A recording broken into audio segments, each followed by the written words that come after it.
You're Okay. ready. Hi, Leslie.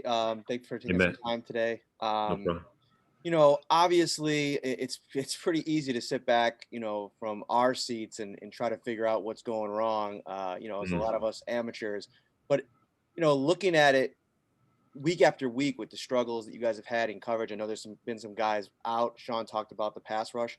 When you look at the coverage issues, what are you seeing that's going wrong, and how can you explain it to people that are trying to figure it out? Well, it's a combination of a few things, Matt. Being able to play man coverage, we've struggled with that a little bit.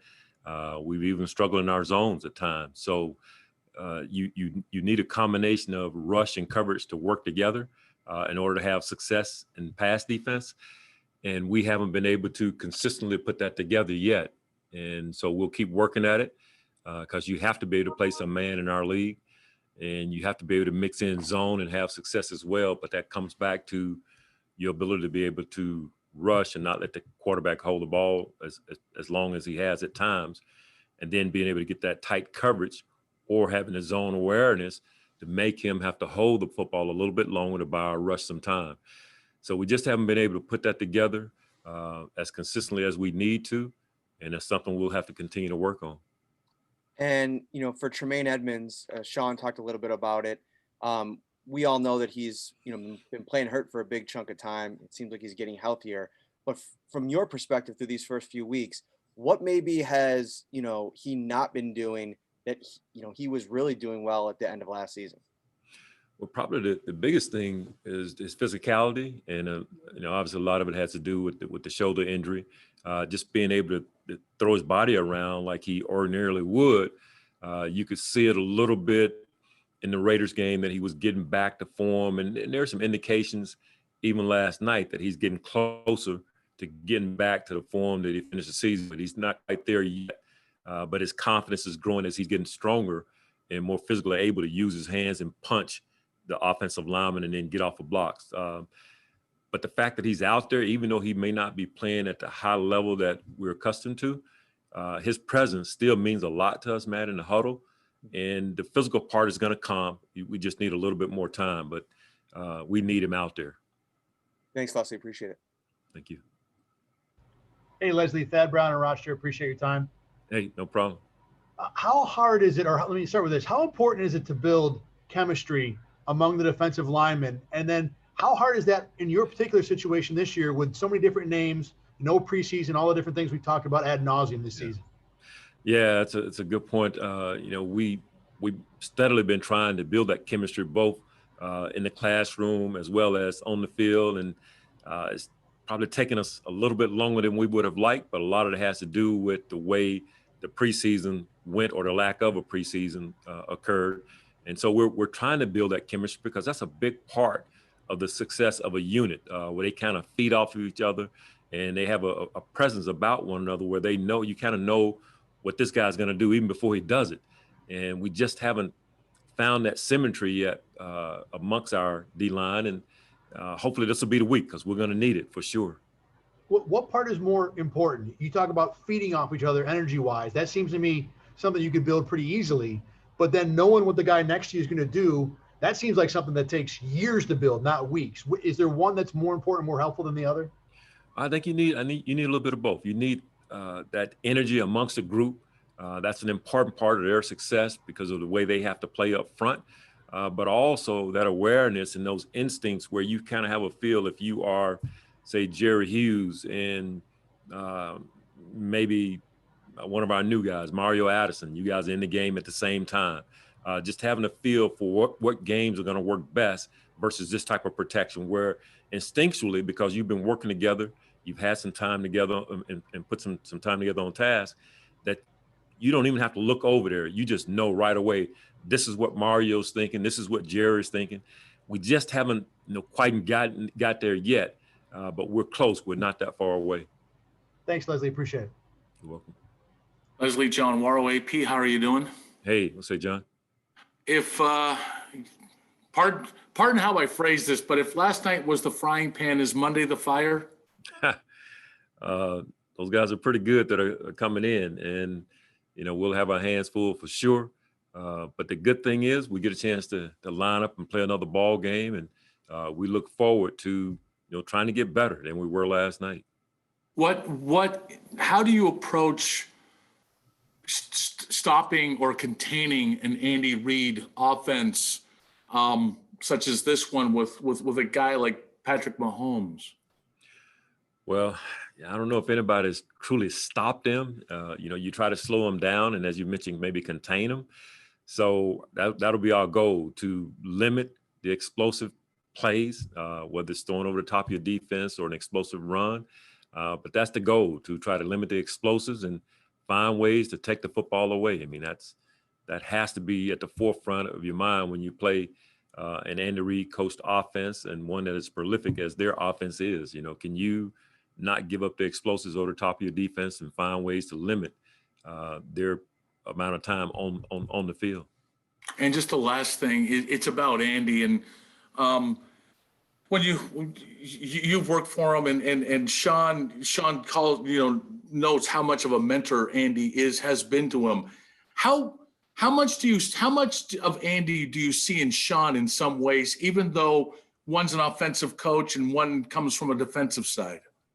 Yeah, I do see some similarities. We all tried to pick up some things from Andy during our time there, and you can see some of that in Sean and how he deals with adversity, as well as the highs and lows of the game. And Andy was so good at handling situations and presenting those situations to the players in a way where they really understood with great clarity the direction that we wanted to go as a team. And Sean does a great job of painting that picture, much like Andy did, what we're trying to get accomplished and how we're going to get it accomplished. And that has a lot to do with bringing a team together and keeping a team together. And Andy did a great job of that, and Sean is doing the same. Just no Hawaiian shirts for Sean yet. Yeah, no Hawaiian shirts yet. No. Thanks, Leslie. You're welcome. Hey, Leslie, it's Jay with the Buffalo News. When you guys draft a guy 9th overall, like you did with Ed Oliver last year, I think there's an expectation that he's going to come in and he's going to provide, splash plays, big kind of highlight reel, game-changing type plays.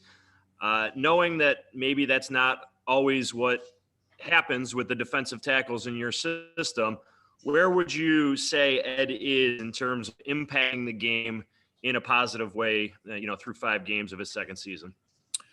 He's not quite, Jay, where he was when he finished last season. I mean, he finished on a high note, was really impacting games. I'm thinking back to the Dallas game and some of the other games, the Miami game and others, where he really came on for us. I think once he had that knee injury a few weeks ago, it's taken him a little bit to get back to where we need him to be. He wore that brace for a couple of weeks, and this was his first game without that brace. So I'm hoping, Jay, that now his confidence level will go higher, because we're going to need the best of Ed Oliver this coming Monday night. We're going to need him in a big way. We need those splash plays that we saw him produce in the second half of last season, and we need that. That's been absent up to this point. Yeah, and, Sean made mention of it. The 4-man pass rush has got to get home for you guys to be successful defensively, and Ed is obviously a big part of that, right? No doubt about it. I mean, he is one of the guys we're counting on heavily. And, we're going to need that starting this week. Hopefully, now that he's out of that brace, that he can just let go and be the player that we know he can be. Appreciate it. Yeah. Hey, Leslie, John Scott. I know you guys heavily rotate up front on the defensive line, but is there any thought to maybe tightening up the rotation a bit to try to speed up that continuity and chemistry building? Yeah, I mean, John, you sound like we were sitting in our coaching staff meeting, because that's exactly what we talked about, just identifying who our best rushers are and maybe shrinking that rotation a little bit because we're not really getting what we want right now. And that's going to be a big part of our success as we try to turn the corner as a defense. So it's something we're talking about and we're looking at, and, we'll probably make some decisions here real soon. And moving back a little bit, I know I asked you when Tremaine and Matt were out of the lineup, what effect that had. With Tre'Davious, we obviously are well aware of his talents. What effect does that have on what you're able to do in the back end when you have to play other players and he's not on the field? Well, I mean, he's a Pro Bowler for a reason. So when you're missing one of your Pro Bowlers, you're missing obviously one of your best players. And he gives us that ability to match up on other teams' best receivers, and you don't even think about it. I mean, you just take it for granted when he's out there. And so to not have him, it kind of shows up in other areas, and you end up trying to compensate sometimes, and it can cost you in other ways. So it'd be great to get him back whenever we can get him back, but you definitely feel the loss when he's not out there. And real quickly, your thoughts on Cam Lewis? At least I noticed him going after Derrick Henry and taking him down one-on-one. That's what stood out to me. What stood out to you in his first NFL start? Well, that definitely stands out. I mean, Derrick Henry is one of the best backs in our league. And the way he came up and tackled, not one time, but 2 or 3 different times where he made solo tackles against a guy who's, just run over and run through a lot of good football players, was very, very impressive. I thought Cam played well for us. And, when you consider that his only time was maybe a year or so ago where he got a little bit of time in the preseason, and for him to go out and start and play as well as he did, it was very, very impressive. Thanks, Leslie. You're welcome. Hey, Leslie, it's Kim Jones. Hey, Kim. How are you? Good, good. I'm curious. I believe it was after the Vegas game that Sean McDermott told us on Zoom that he thought in the fourth quarter the defense started to show its personality, and he was encouraged by that. Yeah. I know you'd love to bottle those moments and just sprinkle them into future games. I understand that. But what was it about that game that you do need to perhaps start replicating in these other games beginning Monday against the Chiefs? Well, it starts for us with being able to defend the run game, and we did a good job of that in the Raiders game. And I thought for the most part, we did well in that area yesterday, or at least last night. The quarterback got out, and that skews statistics a little bit. But that's where it starts with us, and then being able to take the ball away, which we did in the Raiders game. We didn't get done last night, and that hurts us as a defense when we're not able to take the ball away and set our offense up on a short field. So if we're not doing those things, or one of those two, then we're not as good as we need to be on defense. So that's part of our personality. That's what we want our personality to be. And I'm just wondering, and I don't say this to patronize you, I say it because I mean it. I've talked to enough people and players to know how respected you are. Do you pull a Josh Norman, even though he's a veteran, aside after last night and just have a moment with him perhaps? It's funny you say that, Kim, because I did. We talked last night after the game. I wanted to encourage him because we're going to need Josh, and this is one game of 16. And, he's been in this league long enough, but I don't take for granted that he's going to handle that situation the way I think he should. So I wanted to be able to have a conversation with him. And, at playing that position, there are going to be some tough moments at times, and you have to be able to rebound, learn from it, and move on. Because otherwise, people are going to keep coming at you, and pretty soon, you're sitting over there with the coaches if you don't handle it right. So we have confidence in Josh, and we're going to need him in a big way this coming weekend. If I could just slip in, how did he receive those comments from you, please? He was good. It was good give and take, good conversation, and he was good. Thank you, Leslie. You're welcome.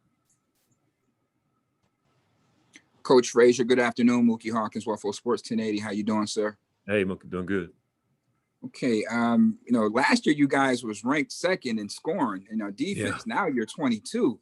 I know, that got to be, not well on your behalf. It's uncharacteristic of your type of defense. And last night, Ryan Tannehill was the first mobile quarterback you went up against.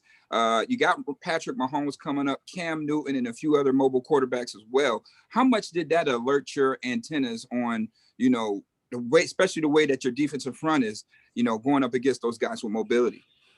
Well, the fact that we didn't do a good job of keeping the quarterback contained, that really obviously affected us.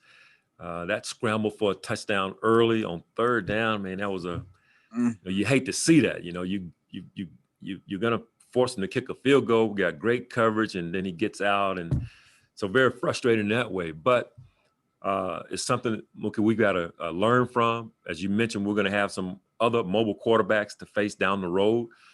So we got to learn from last night and be better going forward, because we have some good quarterbacks coming up starting this Monday night. This guy's extremely mobile and very good on the run as well. So something we got to show up for sure.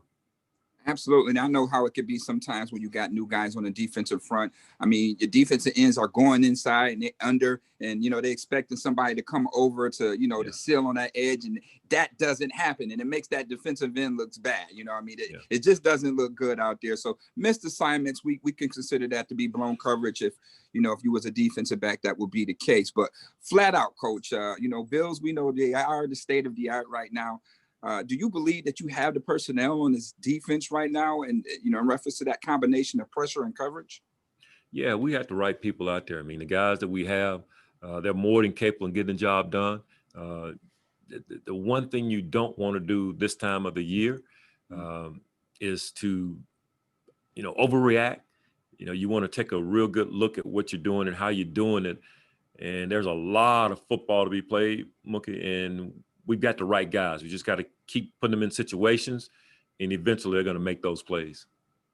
That's right. And, practice make perfect. You just got to keep pounding away, coach, so you got a lot of work this week. Good luck. Thank you. All right. Thank you, Leslie. All right. Thank you.